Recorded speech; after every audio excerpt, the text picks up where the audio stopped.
anak-anakmu dan pimpinanmu, sehingga kami boleh kembali lagi mengikuti ibadah sekolah minggu. Tuhan pimpin dan berkati agar sekolah minggu hari ini boleh berjalan dengan baik. Terima kasih Tuhan, kami berdoa dan bersyukur. Amin. Anak-anak, tangan kita itu diciptakan Tuhan untuk apa ya? Benar, untuk menulis, untuk makan. Iya, benar sekali. Tetapi kiranya Tuhan ingin tangan kita itu bekerja atau melakukan sesuatu itu untuk kemuliaan Tuhan. Bahkan mulut kita itu dipakai untuk memuji Tuhan, bukan untuk memarahi teman. Nah, sekarang di masa pandemi ini, tangan kita jangan hanya digunakan untuk main game saja. Ayo sama-sama kita mengistirahatkan tangan kita dari game dulu. Kita buat gerakannya, kita bernyanyi untuk Tuhan. Tanganku bekerja buat Tuhan.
Cerita tentang Tuhan Yesus yang akan disampaikan oleh Samu. Nah, untuk itu anak-anak kita angkat satu pujian Taat. Biarlah kita boleh menjadi anak-anak yang taat di masa pandemi ini, dan kita boleh selalu dengar-dengaran kata mama papa, bahkan terutama ini kata Tuhan untuk kita. Ayo anak-anak, bagaimana itu kita selama ini? Sudah taat dong.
mendengarkan firman Tuhan. Baiklah, sebelum kita mendengarkan firman Tuhan, mari kita bersatu dalam doa. Tuhan, terima kasih, kami bersyukur jika pada hari ini Tuhan berikan kami kesempatan untuk beribadah sekolah minggu, memuji dan memuliakan nama Tuhan. Dan saat ini kami akan mendengarkan firman Tuhan. Tuhan Yesus tolonglah setiap kami agar kami dapat sungguh-sungguh mendengarkan firman Tuhan dan memahaminya, sehingga kami dapat melakukannya dalam kehidupan kami. Terima kasih ya Tuhan, kami bersyukur dan berdoa dalam nama Tuhan Yesus. Amin. Adik-adik, pernahkah mempunyai seorang teman yang harus kehilangan rumahnya, yang harus kehilangan orang-orang yang dikasihinya karena mengalami musibah atau bencana? Nah, adik-adik, contoh punya pengalaman, ya, punya seorang teman, ya, dia kehilangan orang-orang yang dikasihinya. Kenapa? Karena musibah, banjir, dan gempa bumi. Dan juga akhir-akhir ini juga contoh ada seorang teman yang harus kehilangan ayah yang dikasihinya, papa yang dikasihinya akibat terjangkit virus corona. Virus corona yang menyebabkan papanya teman yang contoh meninggal dunia. Nah, adik-adik, melihat hal ini tentu yang orang-orang yang kehilangan pasti akan sangat sedih sekali. Kenapa orang-orang yang dikasihinya, bahkan ada yang kehilangan juga barang-barang berharga yang mereka miliki, tentu akan sangat sedih.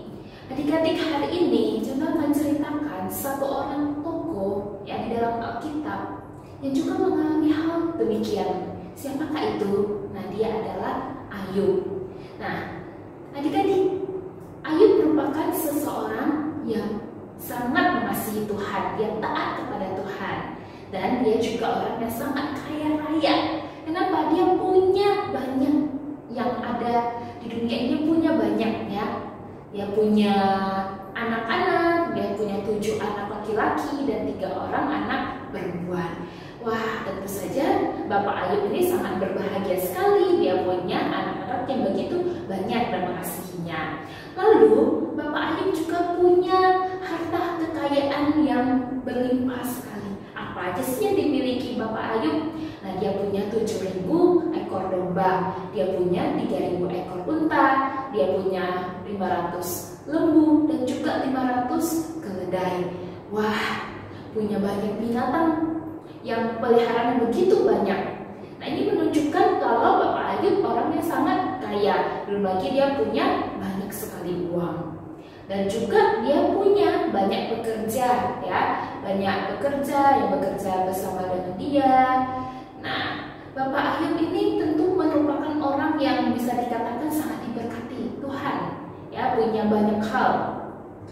Nah, Bapak Ayub itu punya anak-anaknya itu ada 10. Mereka itu kadang senang sekali berpesta, ya kan, melakukan hal-hal lainnya. Nah, Bapak Ayub takut kalau ke-10 anaknya itu melakukan tindakan dosa. Karena Bapak Ayub orangnya sangat taat, maka setiap mereka selesai mengadakan pesta anak-anaknya, Bapak Ayub membuat mezbah, menyembah Tuhan, memberikan korban persembahan pada Tuhan untuk meminta pengampunan Tuhan jika ada dosa yang dilakukan. Nah, adik-adik, kita dapat melihat bahwa Bapak Ayub ini adalah orang yang sangat taat kepada Tuhan. Tuhan juga sangat mengasihi Bapak Ayub, dan Tuhan tentu saja memuji Bapak Ayub. Ya, Tuhan memuji Bapak Ayub dan mengatakan kalau dia adalah orang yang sangat luar biasa, orang yang sangat taat dan mengasihi Tuhan. Nah, tetapi ada satu orang yang tidak senang. Dia tidak senang, kenapa ya si Bapak Ayub dipuji-puji sama Tuhan. Tahu siapa orang yang tidak senang tuh? Yang benci, yang penuh kebencian, penuh dengan kejahatan hatinya. Dia adalah si iblis. Wah, iblis rasa, saya tidak senang. Bapak si Ayub tuh, ya, saya tahu dia itu taat kepada Tuhan, dia itu mengasihi Tuhan ya karena hartanya banyak, keluarga punya banyak anak, banyak harta, banyak pekerja, banyak uang. Ya, semua orang kalau hidupnya enak, hidupnya nyaman, tentu saja akan taat kepada Tuhan. Bapak Ayub mungkin seperti itu juga, ya, dibilang iblis, ya, karena Bapak Ayub itu kaya, makanya dia diberkati Tuhan, makanya dia taat kepada Tuhan.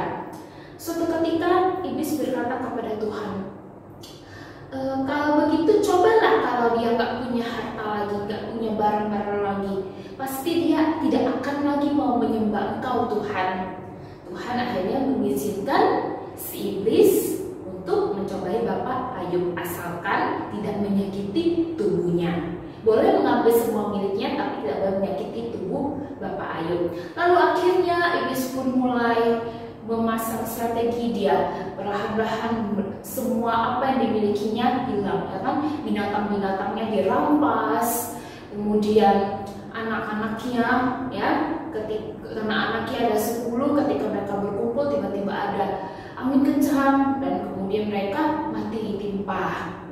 Nah, dari sana pesuruh-pesuruh Bapak Ayub itu melapor kepada Bapak Ayub, perlahan-lahan mendengarkan bahwa untanya, keledainya, sedombanya, semuanya hilang, ya kan, lembunya semuanya hilang. Dirampas orang, ada yang mati, dan juga anak-anaknya juga meninggal semuanya. Nah, melihat hal ini, tentu saja Bapak Ayub sedih sekali. Nah, adik-adik, kalau adik-adik mengalami hal demikian, bagaimana ketika kehilangan hal yang berharga dalam hidup adik-adik? Apakah adik-adik akan tetap terus menyembah Tuhan, memuji Tuhan, atau menggerutu, atau tidak lagi mau memuliakan Tuhan, gak mau ke sekolah minggu lagi, bisa sekolah nilainya jelek, dimarahin orang tua, kemudian teman gak punya teman, atau ya banyak sekali lah ya yang bikin kita akhirnya merasa mau meninggalkan Tuhan. Kira-kira Bapak Ayub tinggalkan Tuhan? Tentu tidak. Nah, sekali lagi iblis pun kalah, ya kan? Tuhan berkata bahwa kepada iblis, wah, lihatlah hambaku, dia tetap setia. Lalu iblis pun berkata, ya mungkin kan karena harta yang diambil semuanya gak ada pengaruhnya gimana kalau tubuhnya yang tersakiti. Terus akhirnya apa yang terjadi? Tuhan pun mengizinkan. Akhirnya iblis membuat Bapak Ayub sakit parah, penyakit kulit yang begitu ganas, ya kan, begitu menjijikkan. Bahkan orang-orang yang melihatnya merasa begitu jijik, tidak mau dekat-dekat dengan Bapak Ayub. Adik-adik, ketika dalam merasa sakit tubuhnya, kehilangan barang berharga yang dia miliki, bahkan kehilangan anak yang dikasihinya, apakah membuat Bapak Ayub akhirnya tidak lagi mau menyembah Tuhan? Bahkan istrinya sendiri, istri Bapak Ayub mengatakan untuk, sudahlah, kamu gak usah lagi percaya sama Tuhan, tinggalkan Tuhan itu, kamu buktinya sakit, kamu mengalami kehilangan banyak hal. Nah, tapi akhirnya Bapak Ayub masa kita mau menerima yang baik saja dari Tuhan tetapi tidak mau menerima hal yang buruk. Nah, adik-adik, dari kisah ini kita belajar, ya kan, dalam kehidupan kita tidak semua hal mungkin berjalan dengan baik, ya kan, apalagi di tengah pandemi yang masih sampai sekarang kita rasakan, bahaya virus corona, atau kita mungkin kehilangan orang-orang kita kasihi karena virus ini, atau kita mengalami hal-hal yang lain-lain sebagainya yang menyakiti. Ingatlah, ya kan, kita dalam setiap keadaan apapun, mari kita belajar untuk patuh dan taat. Kita perlu untuk percaya kepada Tuhan, kalau Tuhan pasti memberi yang terbaik untuk kita. Tidak ada satu hal pun yang buruk terjadi tanpa seizin Tuhan. Semuanya itu untuk menguji kita agar kita bisa semakin mencintai Tuhan, yang akan mengasihi Tuhan, dan lebih lagi taat kepada Tuhan. Nah, adik-adik, melalui pencobaan yang si iblis buat kepada Bapak Ayub ternyata tidak memberikan pengaruh apapun. Bapak Ayub tetap percaya dan taat kepada Tuhan. Nah, Tuhan tidak salah kan memuji Bapak Ayub yang taat kepadanya, dan iblis pun akhirnya kalah. Iblis dikalahkan dan Tuhan akhirnya mengembalikan semua apa yang pernah dimiliki Bapak Ayub, bahkan jumlahnya 2 kali lipat dari jumlah semula, ya kan, binatang-binatang lembu, keledai, unta, domba, semuanya dibuat jadi jadi 2 kali lipat banyaknya. Wah, luar biasa ya. Terus dia juga punya anak-anak, ya kan, 7 anak laki-laki dan 3 anak perempuan yang cantik-cantik yang kita bisa lihat. Ya, dalam Alkitab dikatakan sangat cantik jelita, tidak ada yang secantik mereka di kota tersebut. Adik-adik, Dari inilah kita belajar, ya kan, apapun yang terjadi dalam hidup kita, mari kita belajar seperti Bapak Ayub yang percaya dan taat. Apapun yang terjadi, kita belajar percaya. Apapun itu situasi hidup kita, mari kita tetap taat. Ya, adik-adik ya. Nah, kita juga ada beberapa pertanyaan ya dari cerita yang tadi Chandana sampaikan. Kalian boleh menjawabnya, ada 10 pertanyaan ya. Nah, ke 10 pertanyaan ini boleh kalian coba isi, jawab nih pertanyaan isian. Jadi ya, kalian jawab menurut pertanyaan. Pertanyaannya jawab menurut jawaban masing-masing. Kemudian nanti send ke Google Classroom-nya untuk kita lihat jawabannya. Nah, kemudian ada juga kita akan baca sama-sama ayat Mas untuk cerita hari ini. Kita lihat dari Ayub 1 ayat 21. Ya, sama-sama kita membacanya ya. Dengan telanjang aku keluar dari kandungan ibuku, dengan telanjang juga aku akan kembali ke dalamnya. Tuhan yang memberi, Tuhan yang mengambil, terpujilah nama Tuhan. Jadi Tuhan yang memberi, Tuhan yang mengambil, terpujilah nama Tuhan. Dalam hidup kita, mari kita senantiasa percaya dan taat dan memuji memuliakan Tuhan. Mari kita bersatu dalam doa. Tuhan, terima kasih, kami bersyukur untuk firman Tuhan yang boleh kami dengarkan pada hari ini.